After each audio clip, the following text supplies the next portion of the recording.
I was born in a country that doesn't exist. I was stamped with the nationality of a country that I've never been to. And when I became a Canadian citizen, my motherland refused me as her son. All my life, I've been asking a question: if the place where you're born doesn't exist anymore, or if you have no emotional connection to it, where does that feeling of belonging really come from?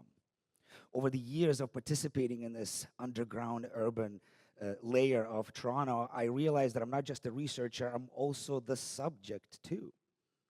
As an immigrant looking for home, I also noticed that we disappear into a different space. It's the digital bubble. We put our headphones in, we look at our tiny screens before we even leave the house, and we never emerge out of that bubble until we get to where we're going to, missing out everything that's happening around us. That transitional space completely goes unnoticed. But that space is important. That space in between is what shapes your experience. We spend about a third of our life living on intersections, sidewalks, and transit stops, but we rarely remember what we actually see. My research truly began as when I stopped and started paying attention. You see, we're taught that cities are built on physical infrastructure, buildings and roads, glass and steel, signage and postage. But I talk about a different layer.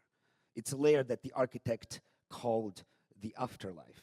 I call it emotional infrastructure.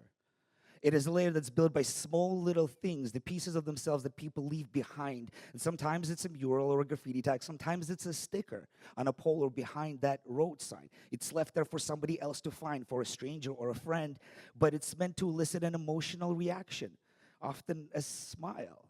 Those are beacons of memory. They're beacons of memory that are left for you and for me and for everybody else, for somebody to notice in this public transitional space. Now, this is a redefinition of what urban belonging really truly means. When I started slapping my own beacons all over Toronto, I didn't realize that I was becoming a sticker myself. I'm that little hanging dude that's pointing at everybody else, connecting in this way of communication that doesn't stop, that just keeps going and feeding this urban environment. Now, what I want you to do today is burst your digital bubble. Get out of that zone. Pay attention to where you're walking around, because that attention, presence, and persistence is very important. Maybe you'll get inspired to leave a piece of yourself, or maybe just a sticker of me.